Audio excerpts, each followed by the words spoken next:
Alors, bonsoir tout le monde, bienvenue à cette réunion du comité permanent du Conseil sur les stratégies et les politiques publiques.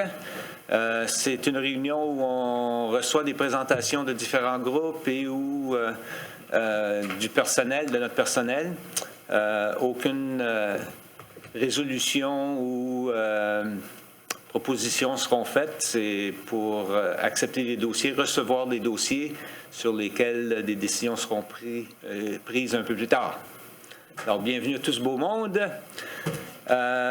Première à l'ordre du jour, le premier groupe au bâton, le Théâtre Capitole, puis qu'on m'a dit était représenté ce soir par M. Thomas Raffi. M. Raffi, bonsoir. À un moment donné, le maire va allumer votre... et voilà.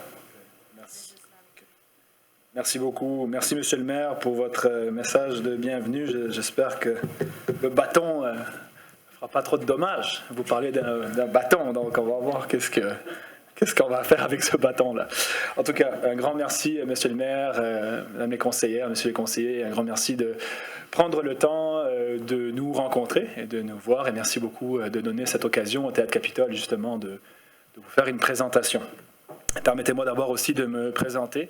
Mon nom est Thomas Raffi. Je suis sur le conseil d'administration du Théâtre Capitole et je suis accompagné ce soir de notre présidente, Madame Nicole Gautreau, ainsi que de notre directrice générale, Madame Kim Rayworth, et de notre directrice des communications du Théâtre Capitole, Madame Geneviève Maltais, qui m'accompagne pour cette présentation ce soir. Le but de notre intervention, notre présentation, est très simple. Vraiment, il y a deux grands objectifs, ou même voire trois.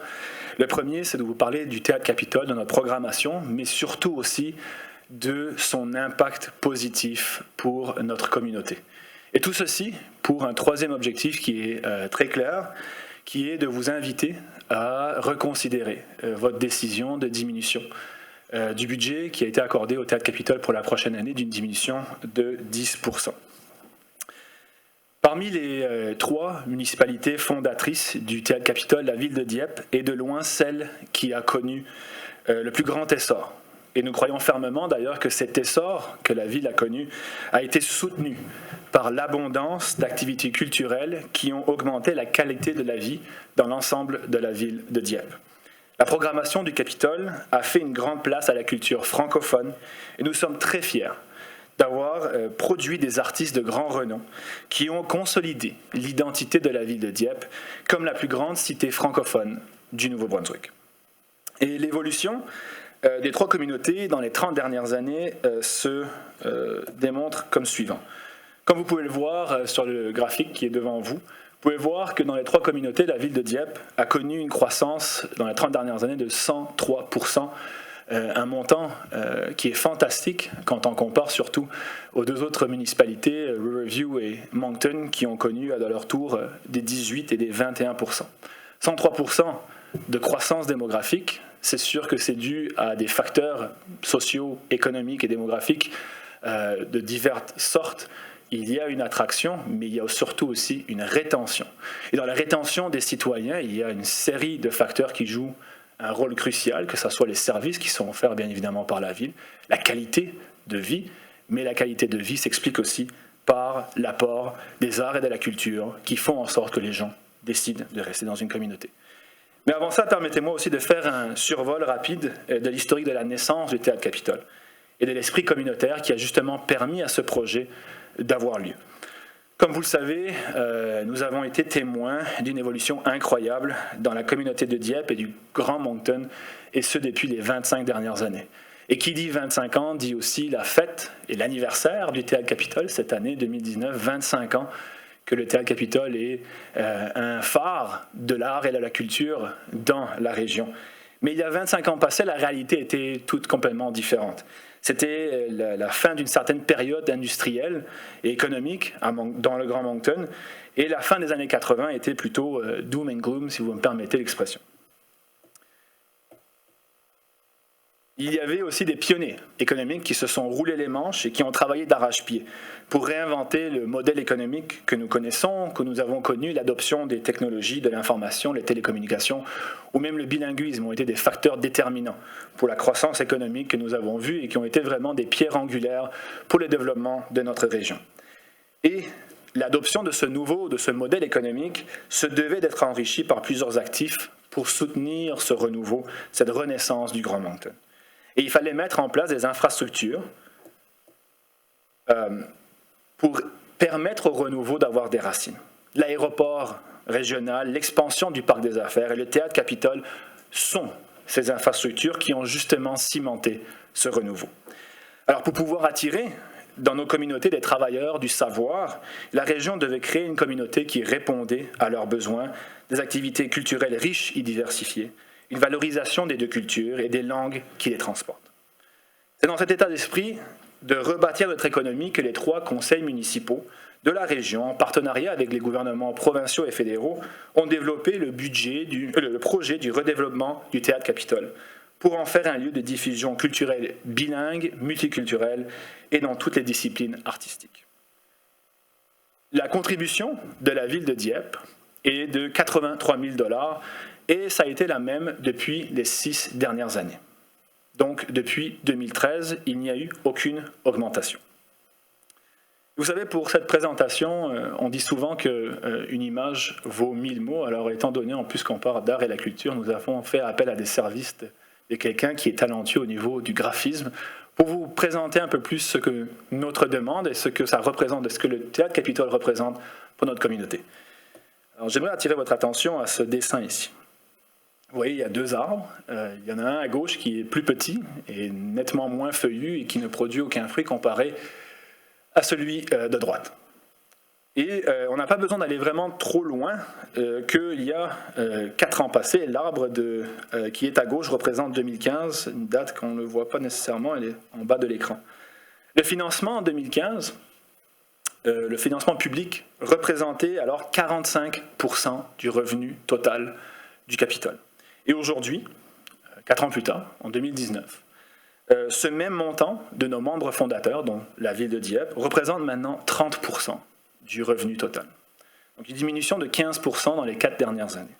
Et si on compare avec les autres salles de spectacle de la province, comme par exemple le Playhouse à Fredericton, on voit qu'ils se trouvent, eux, à environ 37,5%. Donc le Théâtre Capitole est un chef de file au niveau de sa gestion des revenus publics, mais aussi, à titre d'information, il y a 25 ans passés, les revenus publics étaient à 79%. Là, aujourd'hui, on parle de 30%. Et donc, en d'autres mots, le Théâtre Capitole en fait plus avec votre contribution. Maintenant, j'aimerais attirer votre attention au visuel de droite et l'arbre qui est très détaillé au niveau des images. Et vous allez voir le fonctionnement, mais surtout le rayonnement du Théâtre Capitole. Si on regarde d'abord dans les racines, les 3 cités de la ville, donc on a Dieppe, Moncton Riverview, ainsi que la province du Nouveau-Brunswick et le fédéral, qui contribuent justement au financement de base.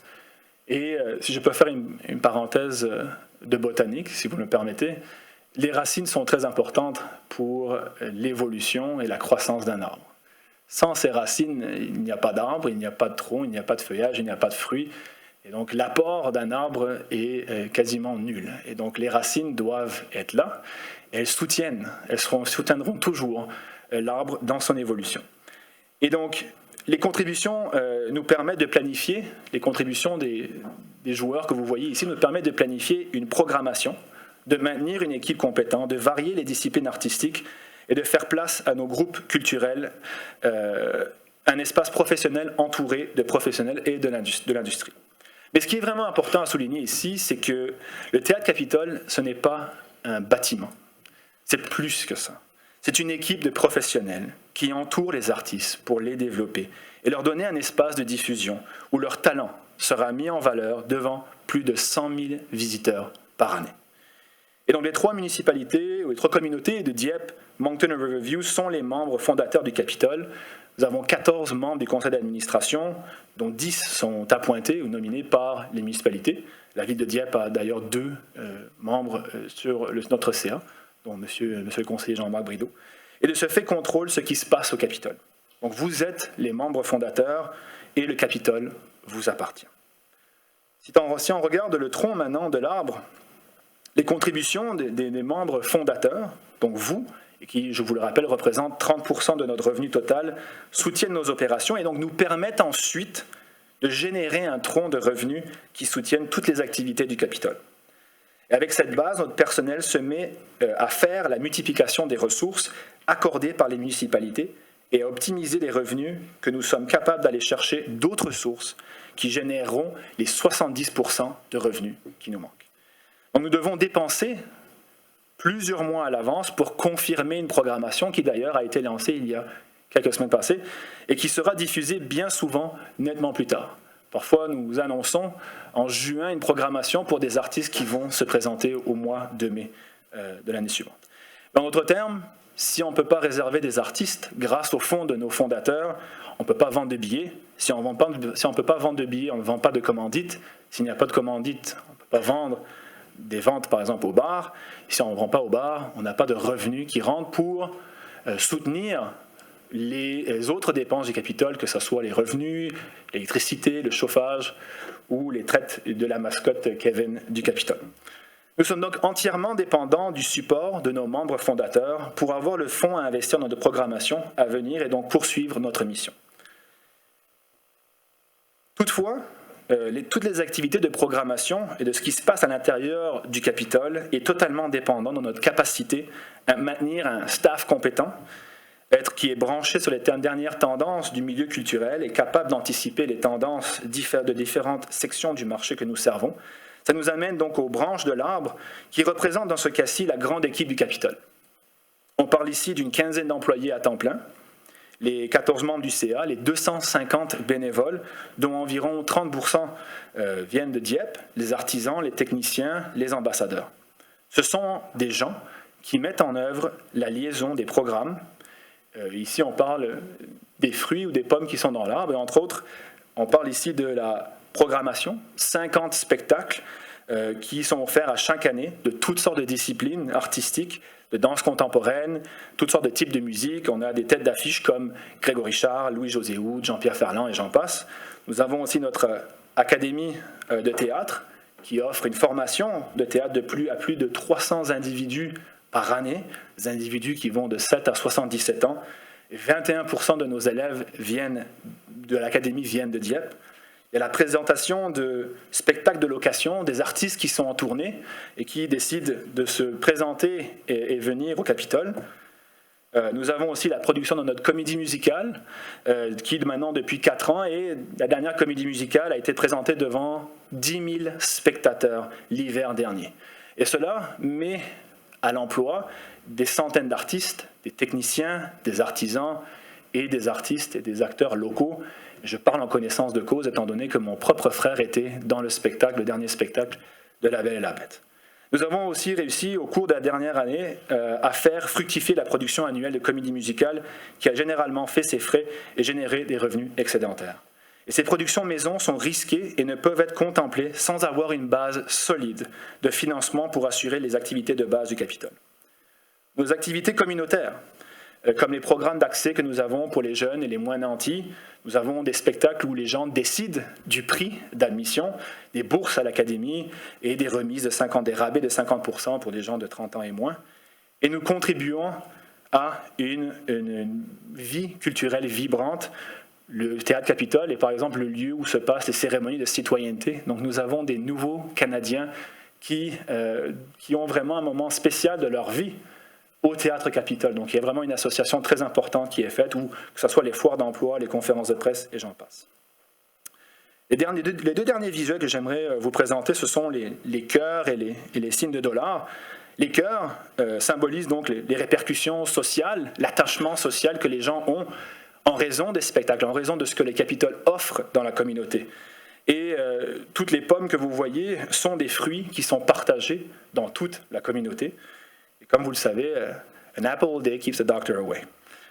Et nous savons aussi, avec les signes de dollars, nous savons aussi qu'il y a des retombées économiques très importantes.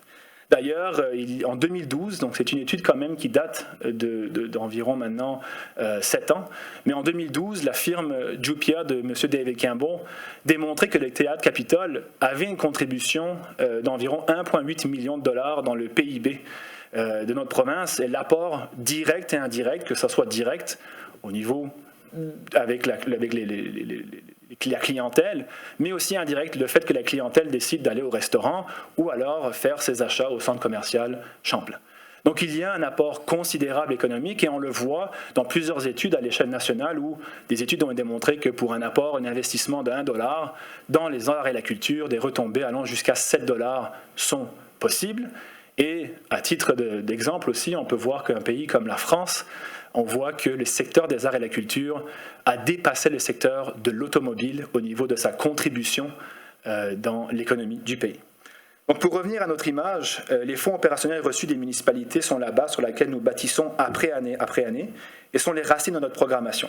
Il est donc facile d'imaginer que si on diminue une de ces racines, la santé de l'arbre va évidemment en souffrir, une branche tombera peut-être, moins de feuilles et donc moins de retombées. Pour finir, comme vous le voyez, ici on a un bel arbre qui est en excellente santé, et bien que les racines soient essentielles, il nécessite aussi du soleil qui représente ici le public, les citoyens, qui apprécient les activités, les spectacles et les occasions de se rassembler, ainsi que pour toutes les personnes qui viennent au Capitole pour diverses raisons.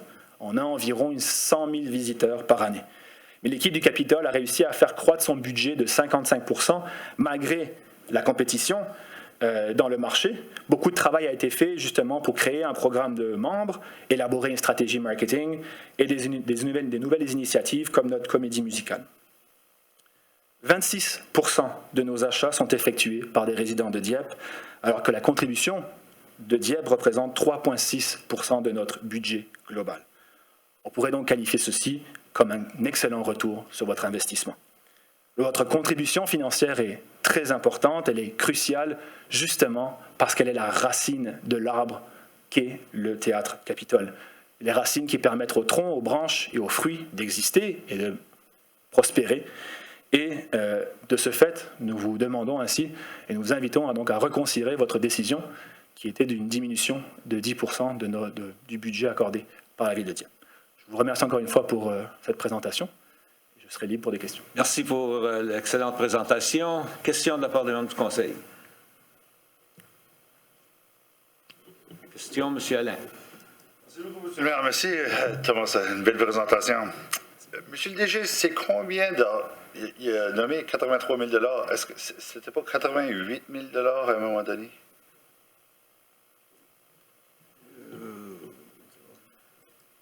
Il a diminué à 80, c'est ça? Là, je n'ai pas les détails devant moi. Là. OK. Ça donne que notre trésorier n'est pas ici ce soir, mais on peut vous revenir avec la réponse. Je pense que... Mais je peux aussi confirmer que ça fait depuis, je pense, 6 ans que la contribution à l'octroi est à 83 430 $. Et la réduction que vous avez proposée ou que nous avez partagée, ce serait de le diminuer jusqu'à 75 000 $. Si vous le permettez, j'ai comme 2-3 questions en même temps. Là, il y a une évolution. Nous autres, notre centre des arts aussi aime d'avoir des pommes. Puis tout de suite, on sent comme le petit arbre, je ne sais même pas ce qu'on a des feuilles encore. Donc, c'est une évolution. Et est-ce qu'il y a les rumeurs qui courent tout de suite, c'est que le Théâtre Capitole va avoir un partenariat pour faire la gestion du Moncton High. La salle là. Il y a eu une évolution dans les dernières années, Thomas, au niveau du 25 ans.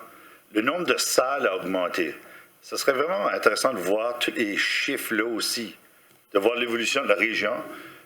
Je questionne pas je questionne pas le Théâtre Capitole. Je crois que c'est un bijou pour notre région. C'est définitivement le bijou pour le centre-ville de Moncton. Donc, il y a besoin d'avoir un plan. J'ai autant d'appartenance au monument Lefebvre, à même encore, puis je sais qu'on ne donne pas de l'argent là, je crois pas. Donc, à un moment donné, on a besoin de faire un plan de match, puis j'aimerais vraiment voir ça. Même jusqu'à un point, ça m'amène à la question comme partenaire, y a-t-il déjà des efficacités ou quelque chose? les partenariats qui ont été faits avec le Centre des arts. Est-ce que notre équipe de gestion s'est déjà assis avec votre équipe, puis voir comment est-ce qu'on peut travailler, trouver des partenariats ou même trouver des efficacités en même temps? Donc, c'est toutes des questions même que, comme conseiller, moi, j'aimerais le voir dans la présentation la prochaine fois. Mais, si je peux Oui. répondre, je pense qu'il y a plusieurs points dans votre question et j'essaie de prendre autant en note que possible. Il y a 3 grands points, si vous me permettez de résumer. Je pense que la première, c'est concernant le Centre des arts. Le deuxième, c'est concernant Moncton High. Le troisième, c'est le plan général de la culture pour le Grand Moncton, en raison des salles. Puis il y aurait une quatrième, si on va se permettre de le faire le quatrième en même temps. C'est, je suis sur votre site web tout de suite, puis la Fondation du Théâtre Capitole. C'est quoi ça? Et est-ce que c'est une fondation active? Est-ce qu'il y a des ristournes qui viennent chaque année sur celle-là? Alors, ça, je le mets sur la liste. Pour le premier point par rapport au Centre des arts, je pense que ce qui est vraiment important, c'est qu'on parle de complémentarité. Je ne pense pas que c'est l'un contre l'autre, je pense que c'est vraiment l'un avec l'autre. Mais ce qui est vraiment important ici, on va dire presque apples and oranges, si on veut rester dans la thématique des fruits. Je pense qu'ici, il faut être conscient de la capacité des salles, ce que les salles offrent. Quand on voit il y a une salle multifonctionnelle ici, il y a la salle de spectacle au Centre des arts, alors que le Capitole, au niveau des sièges, c'est différent. On part de 224 sièges au Centre des arts comparé à 800 sièges au Théâtre Capitole. Et nous avons un exemple que je peux vous donner, par exemple, c'est l'Académie de ballet. Donc l'Académie de ballet est ici, ils ont des cours ici, ils font des pratiques ici, mais le spectacle du Casse-Noisette, je parle encore une fois en connaissance de cause, j'étais dedans, se passe au Théâtre Capitole. Parce que la logistique est différente, l'offre est différente. Donc l'un peut aller avec l'autre, c'est sûr, mais je pense qu'il faut être conscient des réalités de chacune des salles et ce qu'elles offrent, parce qu'elles ne vivent pas les mêmes réalités. Et quand il s'agit aussi des artistes, comme je vous l'ai dit plus tôt, la contribution des municipalités nous aide à aller chercher des grands noms, des têtes d'affiche. Ces têtes d'affiche ont besoin de se produire dans des salles où il y a 800 personnes sur 1 ou 2 ou 3 soirées. Donc les ressources sont différentes, mais le partenariat peut exister pour aller chercher des têtes d'affiche à le Capitole et aider le Centre des arts avec des artistes émergents. Donc je pense qu'il y a une complémentarité qu'on peut aller exploiter, certainement, mais il ne faut pas les opposer l'un à l'autre parce que leur réalité est différente. Donc ça, c'est pour la question sur le Centre des arts. Pour la question de la rumeur, c'est une rumeur, comme vous l'avez très bien dit, et le fondement de la rumeur est sur rien. Les rumeurs n'ont pas de racines, et donc forcément, on ne peut pas vraiment débattre là-dessus. Tout ce que je peux vous dire par rapport à Moncton High, c'est que nous avons eu une présentation au conseil d'administration du Capitole. On s'est arrêté là. Il n'y a rien d'autre. Et donc, je ne peux pas faire d'autres commentaires à part le fait qu'effectivement, on a eu une présentation là-dessus. Pour ce qui est du plan, par rapport à nos salles de spectacle, je pense que c'est une excellente initiative, monsieur le conseiller, que justement de s'asseoir avec toutes les municipalités du Grand Moncton et d'établir un plan général pour notre région, pour voir comment est-ce que chaque salle, que ce soit le Centre des Arts, le Centre Aberdeen, le Casino, le Centre Avenir et le Théâtre Capitole, entre autres, donc de vraiment s'asseoir ensemble et de voir comment est-ce qu'on peut aller puiser dans les forces de chacun. Quelles sont les forces de chaque salle et comment est-ce qu'on peut les aider à être encore meilleurs. Je pense que donc c'est une excellente idée, mais entre-temps, ne coupons pas ou ne diminuons pas la racine du Théâtre Capitole. Je pense que ça c'est important. Et pour ce qui est de la fondation, c'est une fondation qui a été mise sur pied pour soutenir le Capitole. Puis je peux certainement inviter notre DG pour en vous parler en détail par rapport à qu'est-ce qu'ils font. Absolument, c'est ça. C'est eux qui ont chapeauté ou c'était sous leur leadership qu'on a monté notre première campagne l'année dernière, juste avant Noël, un programme de dons individuels. On n'avait jamais demandé à la communauté. On a un bon programme de coopératif de sponsorship, mais on n'avait jamais demandé aux individus de la communauté de nous appuyer en faisant un don.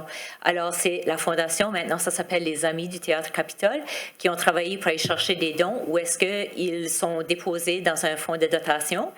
Et là, ils vont faire des appuis, ils vont parrainer, si vous voulez, des programmes d'accès pour des gens de la communauté. Alors, ceux qui ont moins la possibilité d'avoir, pour acheter des billets, alors des groupes comme peut-être les Big Brothers, Big Sisters, Magma, j'en passe, dans la communauté, auront un processus d'application pour faire une demande de billets, par exemple.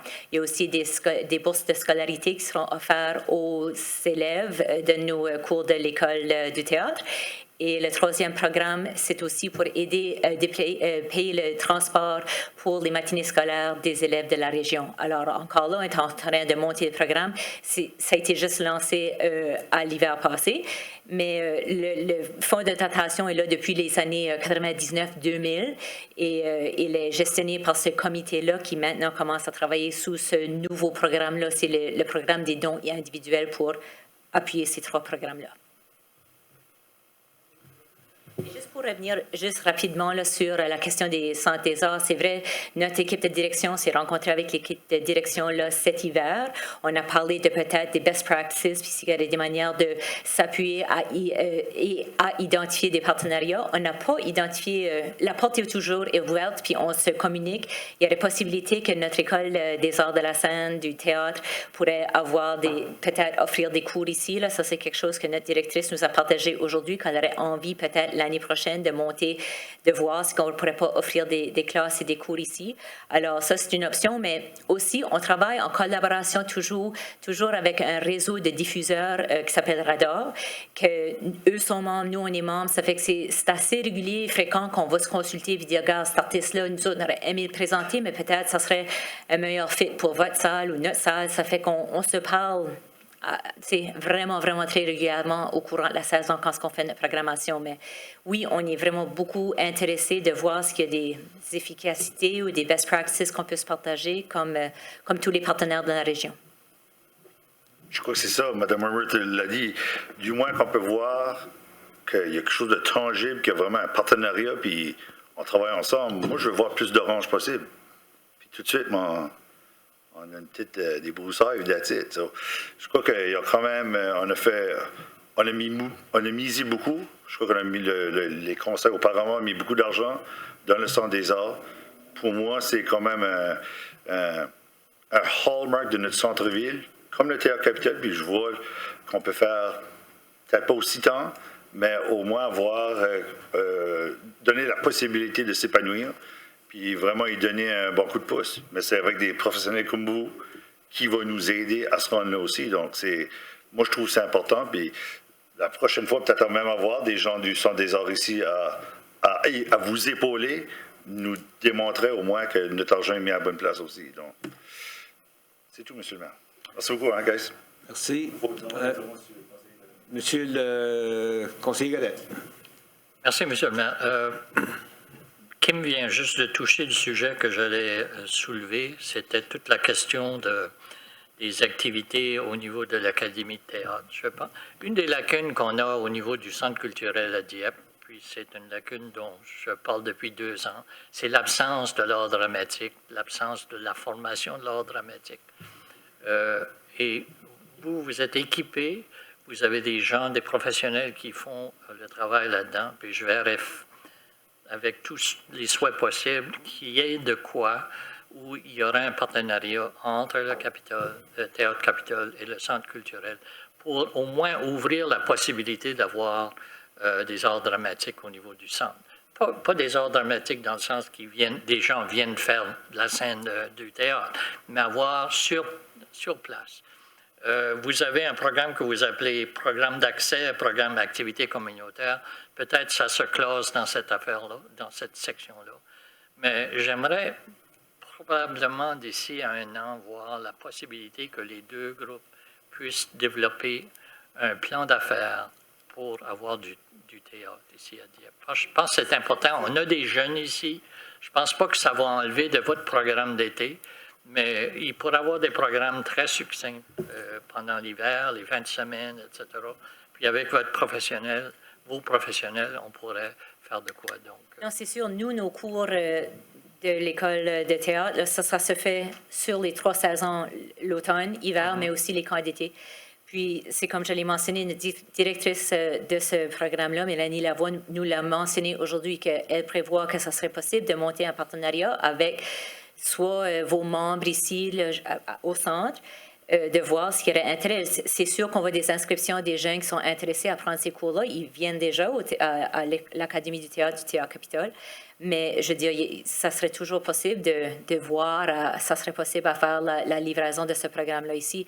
Parce que notre directrice, c'est ça, elle enchaîne ou elle entame déjà des sessions après classe dans les écoles de la région du Sud-Est. Alors, pour elle, c'est quelque chose qu'elle pourrait développer un programme qui soit qu'on l'appelle satellite ou que, tu sais, hors de nos murs, si vous voulez, au théâtre. C'est possible. Je vous encourage, s'il vous plaît. Merci. Merci, M. Godette. M. Melançon. Merci, M. le maire. Alors, je sais qu'on avait eu des discussions, Mme Rayworth, sur une entente possible de développement de partenariat avec la Ville de Dieppe et le Théâtre Capitole et peut-être d'explorer les deux autres villes dans ce contexte-là. Alors, c'est peut-être des opportunités comme ça qu'on devrait avoir comme dialogue et de voir là, comment on peut développer une entente de partenariat qui spécifierait clairement qu'est-ce que Dieppe en retire avec notre contribution. Oui, on fait fleurir et rayonner le Théâtre Capitole. On est un des partenaires des Racines. Mais je pense qu'on cherche aussi à avoir une éclosion qui sort hors du Théâtre Capitole. Alors, je pense que, en tout cas, j'ouvre la porte de nouveau pour avoir une discussion, pour développer une entente de partenariat et on verra où ça nous mène. Merci.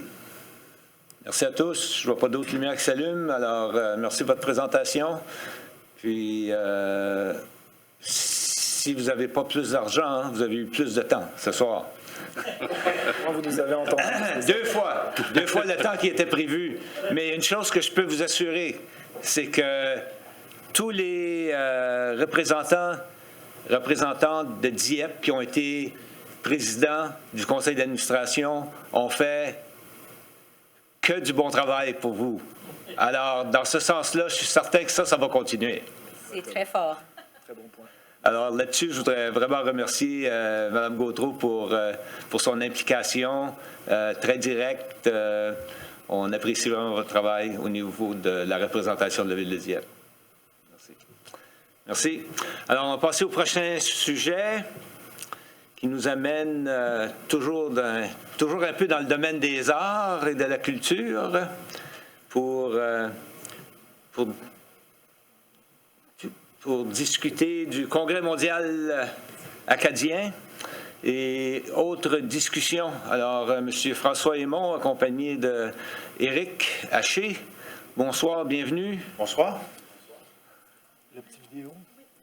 Bon, on peut le passer maintenant. François s'est assis à côté de moi et il a gardé mon chandail. T'es chanceux, toute petite. Ah, c'est pas ça qu'il a dit, on voit qu'est-ce qu'il travaille.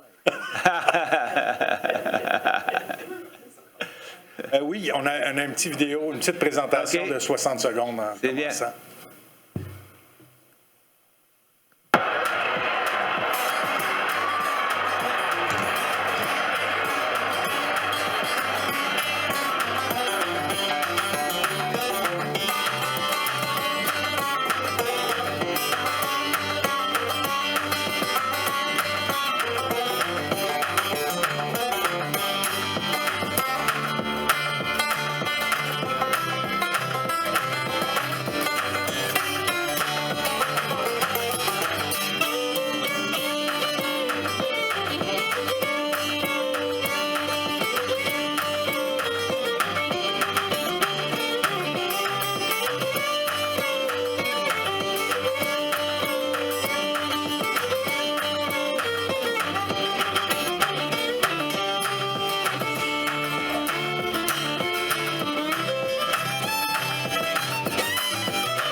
Ce sont les artistes qui vont jouer le 15 août à Dieppe.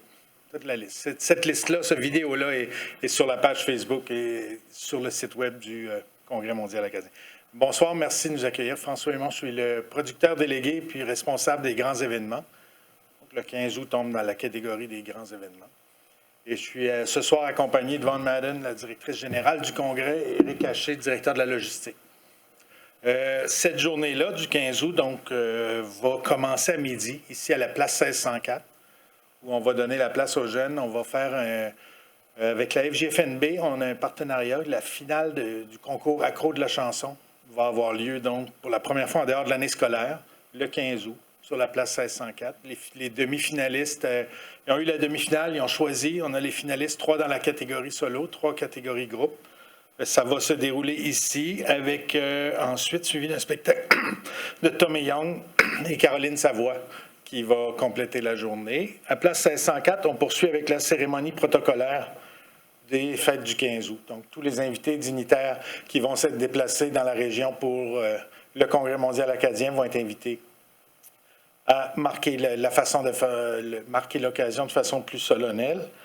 Et à 17h55, de la place 1604 va être le départ du Grand Tintamarre. Éric va vous montrer tout à l'heure le trajet qu'on a prévu pour cela. On poursuit après ça, donc le site Musicart qui va être utilisé pour la première fois. On est fiers de pouvoir collaborer avec vous là-dessus, d'être les premiers à pouvoir l'utiliser. On va vous faire honneur pour que ce soit... on a une chance de faire une bonne première impression. On va très bien faire ça, j'ai l'impression. Donc, les portes vont ouvrir à 17h parce que je pense qu'il y a des gens qui vont préférer aller tout de suite s'installer au site. On va servir... les gens pourront manger, s'abreuver sur le site à partir dès l'ouverture jusqu'à fin de journée. Dès 19h, le spectacle va débuter avec donc ce qu'on a vu, Radio, Tess Dilla, Comté de Clare, DJ Lu, troupe de danse du 15 août, Jeremy Dutcher, Marc Apolagio, Pierre Quenders, Roddy Romero, Joseph Edgar, les Hey Babies, Zachary Richard, Vichten, Maggie Savoie, Lisa Leblanc, Edith Butler, Greater Moncton Girl Rock Band, Jacinthe Bourque, 1755 et Bois-Joli. Donc, il y a une portion de cette soirée-là qui est de 20h30 à 22h, qui, elle, va être diffusée coast to coast sur Radio-Canada et redisponible aussi sur leur site web. Ça va être repris, je pense qu'ils le passent aussi sur RTV, si je ne me trompe pas. Donc, en direct ici, en différé coast to coast, mais disponible sur le web dans les jours suivants. Toute cette soirée-là va se terminer en termes sur l'horaire vers 1h30. On a bien sûr les autobus de Kodiak qui vont être gratuits. Puis on va travailler avec les gens pour encourager l'utilisation du transport en commun. Donc Kodiak, avec une commandite d'N.B. Laker, vont rendre tous leurs services d'autobus gratuits sur les heures régulières à partir de 17h jusqu'à 22h30. Et à 22h30 jusqu'à 2h, mettre en place un réseau spécial pour s'assurer que les gens ont encore l'option pour retourner chez eux. Ils ont mis 6 lignes dédiées qui vont s'assurer de toucher donc, les grands secteurs. Et je pense qu'une personne ne sera pas plus loin qu'à 10 minutes de marche de chez elle là, à un arrêt. Fait que tout le monde peut venir aller-retour en transport en commun. On travaille en ce moment, on est en train de finaliser les plans pour mettre une borne taxi aussi dans les stationnements de la Caisse populaire, si on le peut. C'est la partie horaire. Cet horaire-là amène certaines fermetures de rue ou des dérangements qui vont arriver dans ces journées-là. Donc, Éric est là. Je vais le laisser présenter ça et je vous reviens avec la suite de la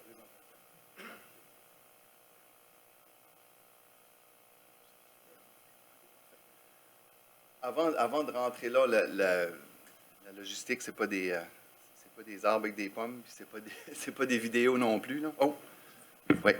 C'est pas la logistique, c'est certain on calcule ça en barrière, en nombre de personnes, en sécurité du public, et ainsi de suite.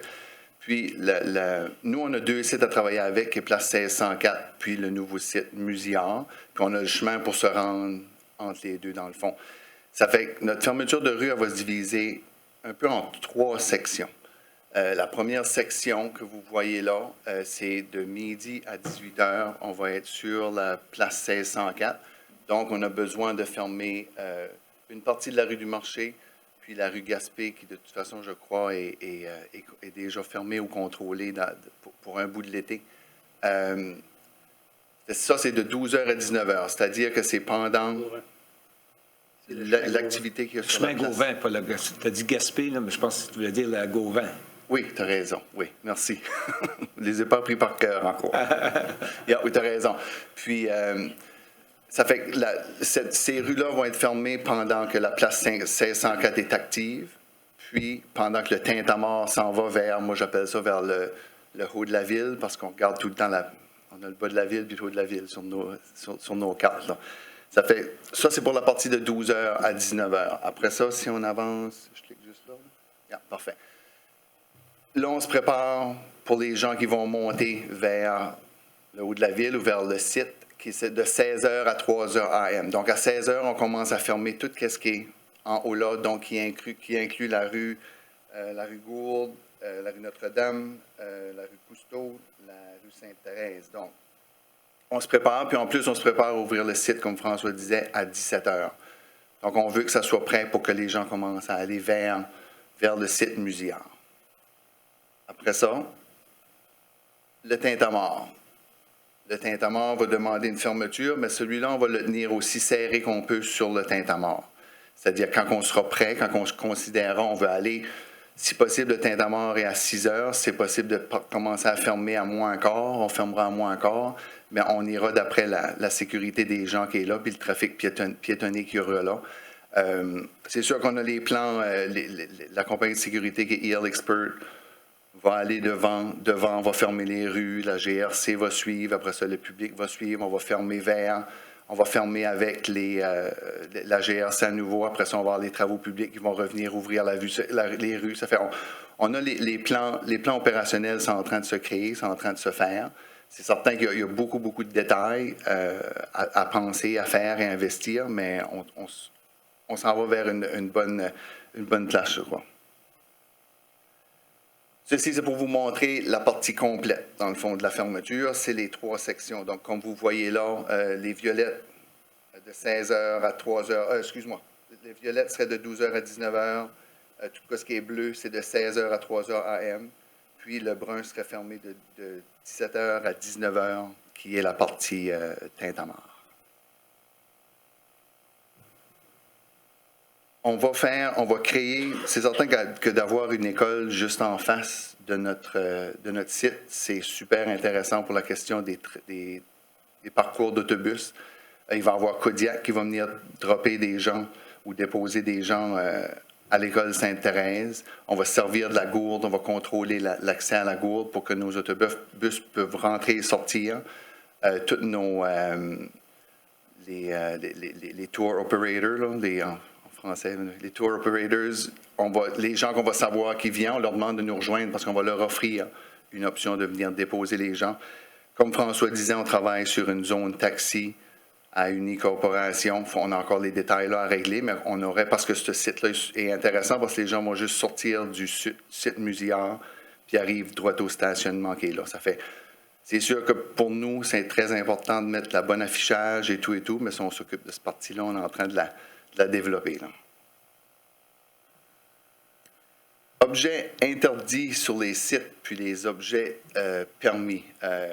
On est parti d'une très grande liste, puis à un moment donné, on s'est dit, OK, qu'est-ce que c'est possible que les gens peuvent emmener sur le site? On a développé ces listes-là. Je ne sais pas si vous voulez que je la passe avec vous. Les objets interdits, l'alcool, les animaux, sauf les chiens de service, les bouteilles en verre, les chaises pliantes, drogue illégale ou accessoires reliés, glacières, grands sacs à dos, objets destinés à la vente, c'est-à-dire on ne veut pas que quelqu'un arrive sur notre site, il vend quelque chose qui n'est pas prévu. Après ça, tout objet pouvant causer un tort à d'autres personnes, parapluie, puis c'est quoi là, les skateboards et tout. Ça, on a mis quelques objets permis, qui est la bouteille d'eau, chien guide, chien d'assistance, jumelles, poussette pour enfants, puis sac à dos plus petit format. Ça, c'est les listes qu'on va distribuer comme étant permis et non permis sur les sites. Les horaires de travail, c'est sûr que le spectacle est le 15. Nous, dans le fond, le 8, on va rentrer, on va sur un appel spiker le site, on va préparer le site. Puis le 9, on part installer la scène, installer la technique, installer son, vidéo, l'éclairage, pour ça, tout ce qui implique à monter dans le site au niveau du bar, des VIP, des food trucks et ainsi de suite. Ça fait notre installation, on va aller jusqu'au le 14. Le 14, on rentre en général en soirée. Donc, vous pouvez voir les journées, on les tient jusqu'à 11 heures, sauf pour le 14 et 15. où on va faire des plus grandes journées. Plan B en cas de pluie. Je ne sais pas si François, tu veux embarquer. Le plan B en cas de pluie est simple. Et on va faire le spectacle même s'il pleut. Par contre, s'il y a des orages, si c'est dangereux, s'il y a un danger, on risque peut-être de décider de prendre la décision de retarder. Mais le plan B, c'est rain or shine. On va de l'avant. Donc, ce que je vous disais, les heures de service par rapport à nourriture et services, c'est midi, 18h, place 1604. Pendant toutes nos heures d'opération, les gens vont pouvoir s'abreuver et se nourrir sur les sites. Nombre de personnes attendues, place 1604, on pense qu'on va remplir comme il faut. Je ne sais pas c'est quoi votre record à la place 1604, mais je nous donnerai le défi d'essayer de le dépasser cette journée-là.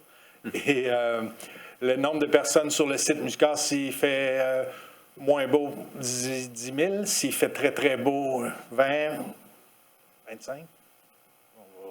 On va se le souhaiter. Donc, on avait demandé les autorisations de dérogation de bruit. Donc, le 14 pour la répétition générale, qui doit, à cause de la télévision, se faire en même temps que l'heure du spectacle le lendemain, pour les réglages de caméra, les lumières et tout ça. Donc, on doit absolument la faire en soirée. Idéalement, la générale, on enchaîne comme si c'était le vrai spectacle sans interrompre, mais à l'occasion, s'il y a des choses majeures, et on arrête et on se permet de recommencer. Souvent, peut-être qu'à la fin, ils vont dire on refait tel numéro. C'est pour ça qu'on a demandé jusqu'à minuit pour le bruit ce soir-là. Et le 15 août, donc, le spectacle devrait terminer la soirée avec Bois-Joli vers 1h15, 1h30 si les gens redemandent une autre. Puis on a demandé jusqu'à 2h parce que je suis sûr que c'est moins pire pour Marc de ne pas se faire appeler à 1h30 et dire on peut-tu avoir 15 minutes de plus. Donc on a préféré demander un petit buffer, si je peux me dire. Il est pas mal dur à réveiller à cette heure-là. Peut-être là encore. Si je peux me permettre, ce qu'Éric a expliqué, les fermetures de rue, ces choses-là, c'est sûr que le 15 août cette année, c'est un jeudi. Donc, on travaille avec les fermetures de rue, comment on va le faire pour le Tintamarre, la façon sécuritaire. Éric l'a mentionné, on a un comité de travail avec les gens de l'équipe de Pauline qui est là. On a les gens de travaux publics, on a plusieurs employés de la ville qui sont là, on a les gens de la GRC, les pompiers, les mesures d'urgence, puis on essaie de voir arriver de façon sécuritaire. On sait qu'on ne va pas mettre, par exemple, sur la rue Champlain, ce sera pendant la période Tintamarre, on va bloquer les rues pour que ça évite à le bloquer, pour que ce soit sécuritaire. Si quelqu'un est dans l'une et il passe tout droit, c'est des camions de la ville qui vont bloquer. Donc, si jamais il y a une urgence, il faut ouvrir la rue, tasse le camion, mais sinon, ça peut... Les camions de la voirie à Dieppe sont solides. Je pense qu'ils vont pouvoir arrêter un véhicule qui passe tout droit.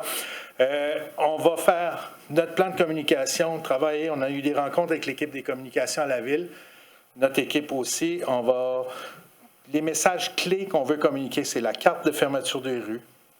Bien expliquer le service de navette et d'autobus gratuite.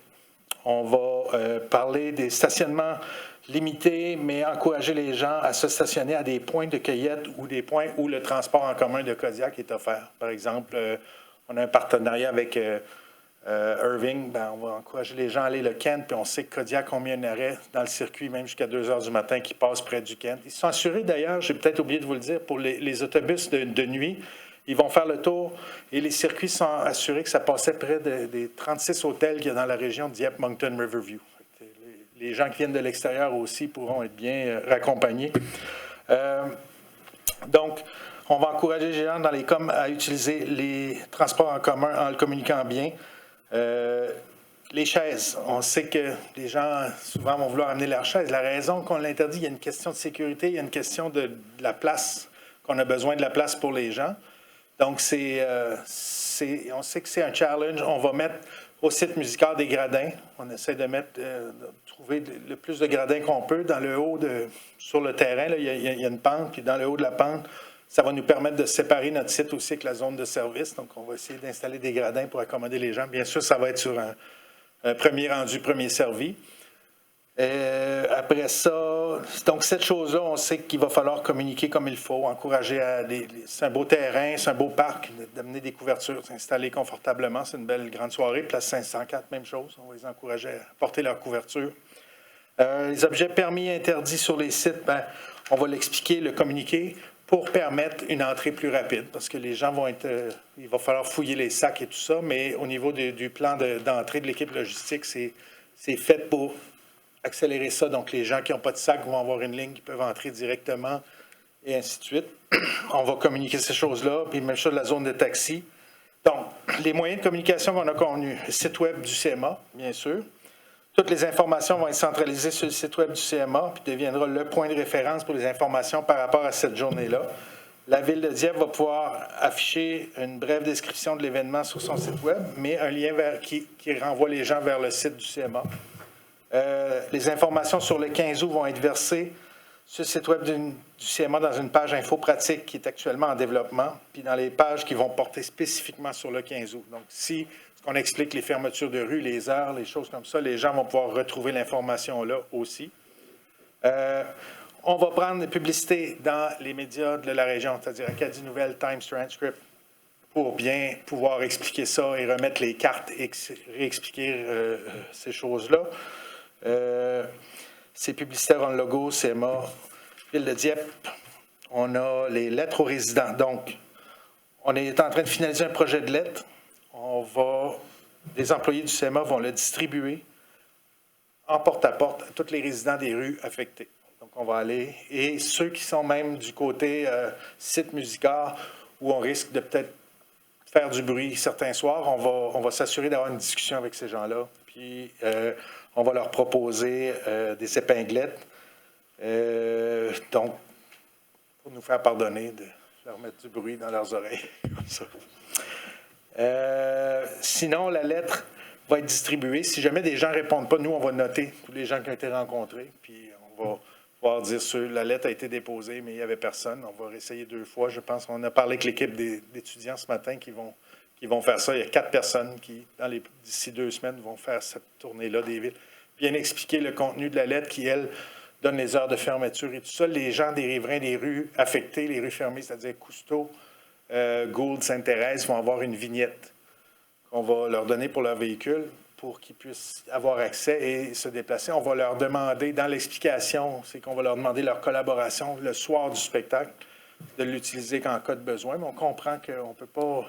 C'est leur résidence, c'est leur maison, donc on va le limiter à ça, mais les gens vont quand même avoir accès, il n'y a personne qui va être prisonnier de chez lui. On va offrir, s'il y en a qui ont des visiteurs de l'extérieur, on va offrir du stationnement alternatif.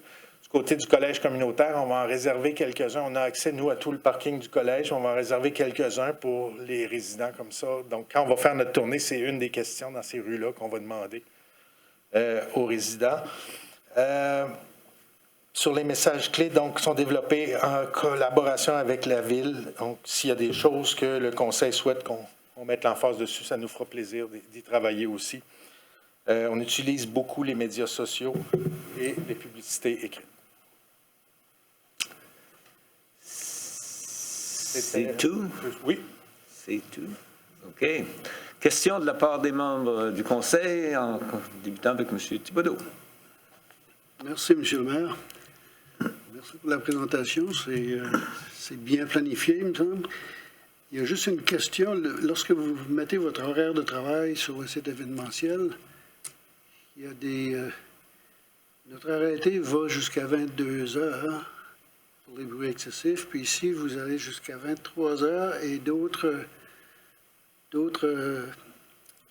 situations, vous allez de 23 heures à 6 heures du matin. Est-ce que...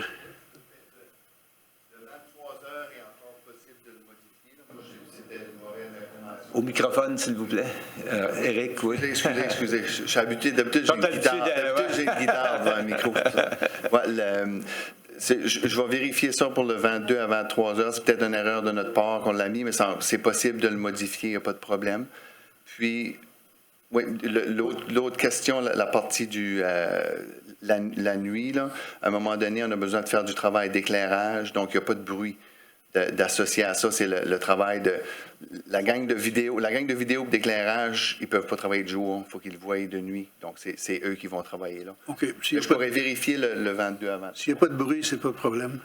Oui, ça va être 22. Oui, c'est 22, c'est ça. Yeah. C'est peut-être dans le... Yeah. C'est tout? Oui. Merci, M. Brideau. Merci, M. le maire. Le conseiller du quartier. Oui, c'est ça. Alors, il y a des appréhensions, tu sais. Oui, oui. Je connais bien le quartier, puis je remarque avec votre système de lettres, de porte-à-porte, communication, site CMA, la radio, c'est-à-dire les radios populaires qu'on a alentour, est-ce que vous allez les utiliser à plein? Absolument. Parce que je pense aux gens qui viennent de l'extérieur, qui vont arriver ici, le chemin est bloqué, la rue est bloquée, du convoi, qui ne connaissent pas Dieppe plus qu'il faut, ou qui vont essayer de chercher, savoir ce qu'il est le site, puis là, les rues sont bloquées, puis c'est la grosse panique, là. C'est juste ça que je veux éviter, de façon qu'on ne se fait pas des ennemis, mais qu'on se fait plutôt de bons voisins. On a un très bon partenariat avec Radio-Canada, CGSE, Beau FM, donc les radios francophones dans la région, on les a aussi. Et si je ne me trompe pas, Vaughan, on a une radio anglophone qui passe des publicités, je pense, dans le plan de communication. Donc, The Band, oui, The Band. Parfait. Merci. Merci, messieurs. M. Godette. Merci, M. le maire. Je voudrais soulever la question des chaises pliantes. La plupart de nos concerts ici, alentour, il y a toujours des sections qui ont été mises de côté pour des gens qui ne peuvent pas rester debout toute la soirée longue. Et effectivement, s'il y a un moindrement de la température, s'il y a eu de la pluie cette journée-là, ça ne va pas être rose de s'asseoir sur les gazons. Donc, avez-vous pensé peut-être à créer une zone pour, disons, les aînés, les gens qui veulent y aller, parce que c'est pas justement une fête pour les jeunes puis les gens de 30 à 45 à 5. Il y a des gens de 60, 70, 80 qui veulent aller. Donc, c'est un problème que j'envisage, parce qu'il va y avoir des gens qui vont arriver là avec des chaises, puis là, ils vont se faire refuser. On a un plan pour les gens qui vont arriver avec des chaises pour les aider à pouvoir les s'entreposer. Il y a un plan qui est en train de se mettre en place de ce côté-là. Les gradins sont là pour ça. C'est comme ça qu'on l'a contré, parce qu'on ne peut pas... C'est des questions de sécurité. Si on va sur ce nombre de personnes-là, puis il faut faire une évacuation rapide, des chaises qui vont être dans le site, parce qu'on parle de plus de dizaines de milliers, on est rendu à 15, 20 000.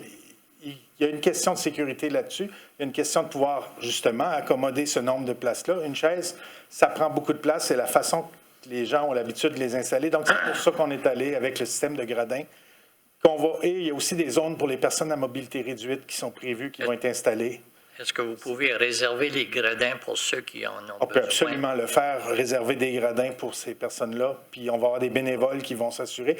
Et pour les chaises, c'est pour ça que je disais que c'est clair dans notre plan de communication, pour éviter les surprises. Les gens qui arrivent puis qui sont pris à retourner à leur voiture, qui peut être souvent stationnée loin. Donc, c'est pour ça qu'on va bien le communiquer, les chaises. Et on sait que... on autoriserait les chaises, il y a des gens qui disent « Ah, ça prend de la place », on les interdit, il y a des gens qui seront pas... C'est pour ça qu'on a voulu essayer d'accommoder, puis qu'on aura le système de gradins. On va même emprunter des gradins à la ville de Moncton qui vont nous les prêter cette journée-là pour les installer sur le site, pour s'assurer qu'on peut répondre au plus de gens possible sur la question des gradins. D'accord. Merci. Madame la conseillère de Boutier. Point de vue de déplacement des autobus, pour Dieppe, pour les résidents de Dieppe, est-ce qu'on va agrandir justement la portée? Parce qu'on est quand même limité au déplacement des autobus. Est-ce qu'on va être capable d'aller dans des régions peut-être plus loin au niveau de Dover, etc., où on suit le cheminement qui est présentement? C'est les trajets de Kodiak qu'ils ont en ce moment, qu'ils ont rendu gratuits. Et sur les circuits de nuit, ça fait le tour des points le plus loin, mais toujours en restant dans le réseau de Kodiak actuel. Merci. Autre question? Ah, M. Alain. Monsieur le maire.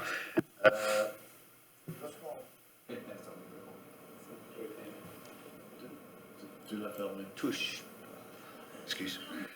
Lorsqu'on voit le schéma, là, ça m'indique que la rue du Collège, c'est ça, sont toujours ouvertes durant le... Ça va être fermé, hein, c'est ça? Non, la rue du Collège, il faut la laisser ouverte parce que sinon, en fermant la rue Notre-Dame, en fermant, il faut laisser les gens circuler dans le quartier résidentiel en haut, sinon on coincerait beaucoup plus de monde que...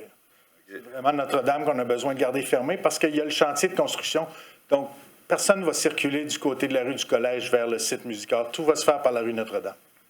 D'accord. L'entrée se fait du côté de la rue Gould de l'Aréna Centenaire et la sortie va se faire par en bas des terrains de tennis qui tombent sur la rue Sainte-Thérèse. Donc, ça va être un one-way, rentrer sur le site puis en ressortir. Et bien sûr, il y a des points de sécurité, des crash barriers où on aura des bénévoles si jamais il y a une évacuation. On a déjà, avec Pomerleau, identifié dans le chantier de construction des trajets qui vont être libérés. Il n'y aura pas de travaux cette journée-là.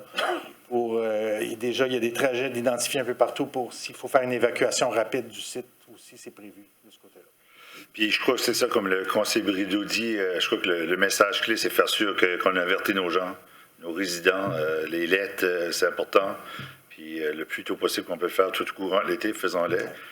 Moi, la manière que ça se passe, ça va être le meilleur party acadien qu'on a fait, ça fait longtemps. Super belle présentation. Merci beaucoup.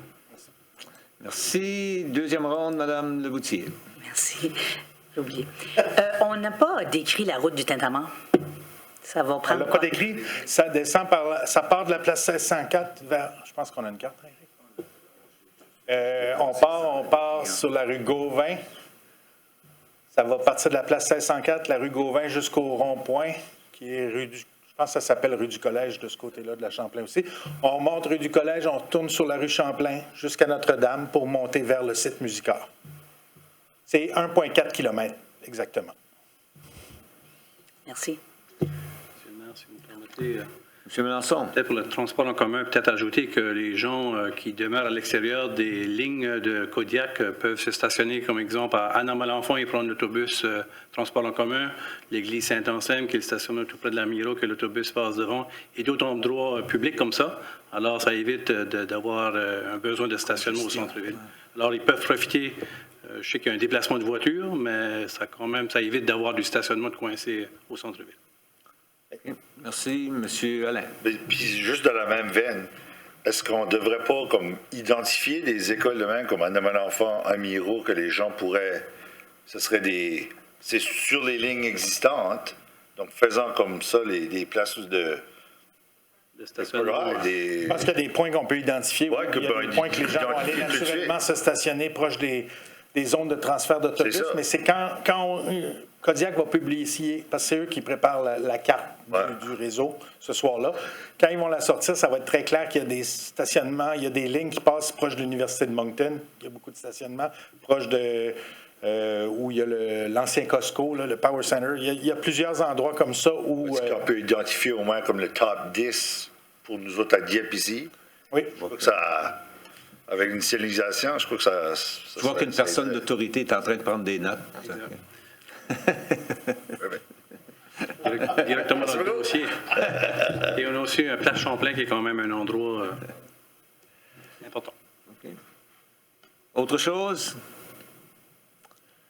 Sinon, merci à vous tous. Merci Mme Madden pour être présente ici ce soir. Un plaisir de vous voir. Et à tout le reste de l'équipe qui est ici. On a bien hâte. Ça va chauffer. Aussi. All right. Merci. Bonne fin de soirée. On commence le 10 août.